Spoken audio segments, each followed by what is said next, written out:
But the very dishonest media, those people right up there with all the cameras.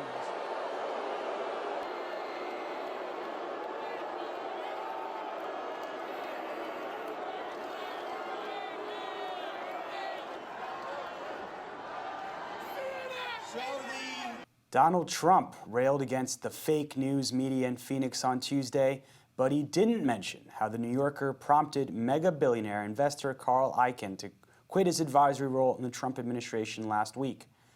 Icahn resigned just before an article was published that detailed corruption and likely conflicts of interest Icahn likely profited from. Well, now joining us to discuss this from Kansas City, Missouri is Bill Black. Bill is an associate professor of economics and law at the University of Missouri, Kansas City. He's a white-collar criminologist, former financial regulator, author of The Best Way to Rob a Bank is to Own One, and he's a regular contributor to The Real News. Bill, thanks so much for joining us, and give us your thoughts on who Icahn is and what his resignation means, and talk about the substance of this New Yorker piece. So Icahn has been around a very long time. He's an old person at this time who has been very successful as a corporate raider and has been heavily invested in particular in recent times in energy. So don't get too purist about all of this. This is really a fight between two sets of very strong moneyed interests. One set pretends to be very green. These are the ethanol folks. And so this is a form of fuel that is made by basically taking corn, pretty much. It's not always corn, but in the United States context, it's mostly corn, and that means mostly Iowa, and that means mostly the first primary, which is to say lots of politicians try to make Iowa corn producers very happy. And one of the ways they came up with was this idea that either your refinery has to be able to accept ethanol and blend it into fuel, because you can't put ethanol, very much of it, into a standard vehicle without burning out the engine. So don't do that, even if it's cheaper when you're driving through Iowa, which it is. It'll ruin your car.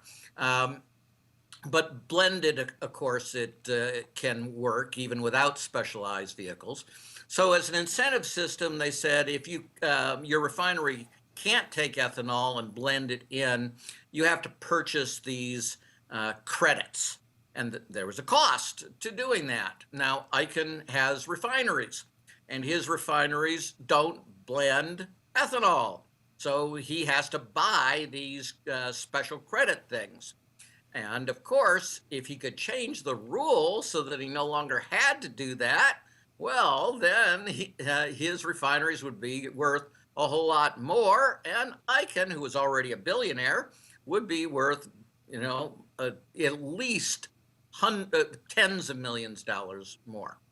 Now, how to do this? Icahn, of course, was a supporter of Trump, and Trump drops his name all the time because he is a famous businessman, and Trump was never a famous businessman, contrary to all of his stuff. So he just loves this stuff, getting to be around real people who are in fact famous for their business skills. So he brings Trump brings Icahn in. Of course, Icahn is very happy to do this as an unpaid advisor with unspecified duties, no salaries, no requirements to do anything, and access to all the key people in secret. In other words, he gets to lobby directly with the top people in the Trump administration. In other words, he has a massive conflict of interest. And unsurprisingly, when it was announced that he was taking this position, the stock price of his company shot up by over 10 cents a share and such, making him again tens of millions of dollars just getting appointed to this council. And it looked like he was going to be successful in changing this rule and being ever more wealthy. But that infernal media, that fake media, the fake press, learned about this and started investigating. And the story started coming out over 4 months ago. But as you said in your setup, the New Yorker was just about to run a major expose.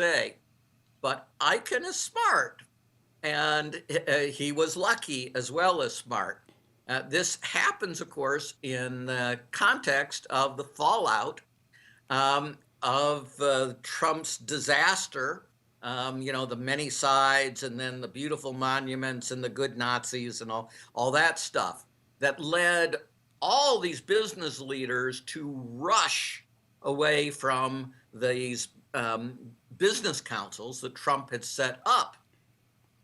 So Icahn resigns at the same time that all these other folks are fleeing, which, you would think that means he's one of the good guys, appalled at Trump's statements. No, not at all.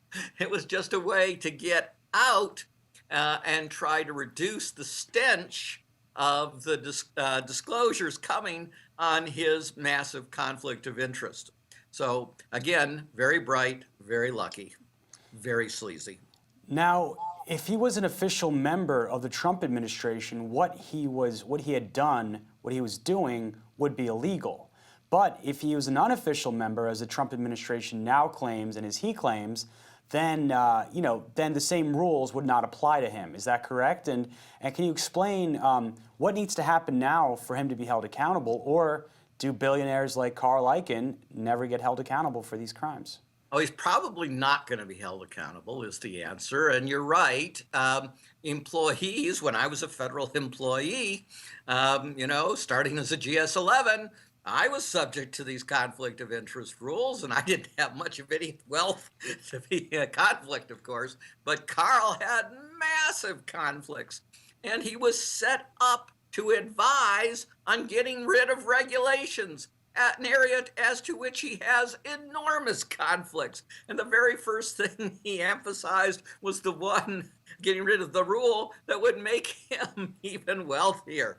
So this is outrageous, but the question is, have we lost the ability to have outrage? And probably more to the point, is there anything that will convince Trump's core supporters that he is the swamp creature? He has no intention of draining the swamp. He is populating it with the greatest predators in the history of the world. And so to Carl's credit, he was transparent about this. He's been open about wanting to repeal regulations, especially the ones that would hurt his companies and hurt his profits. So can you talk about that? And also, he has left a big mark on the Trump administration. He personally vetted people like EPA head Scott Pruitt, who sued his own state because of regulations. And so he is putting in people that are help put in people that are directly undermining, for example, the EPA, which is supposed to be managing regulations of fossil fuels. Well, I agree. Maybe you get credit for being an open about all of these things, although he wasn't terribly open about this one that we've been discussing in terms of the ethanol credit stuff. But it's true that Carl is blunt. There's no question but that he hates regulation, that he hates the rule of law, and that he has, by coming in early for Trump and being so strong and so famous, he's gotten unusual ability to influence the key policymakers. And what people need to understand is there's all this emphasis that Trump hasn't gotten any legislative victories. That's true. But on the regulatory side, there are already literally hundreds of what they consider victories. Now, all of these things make the swamp more toxic, more opaque.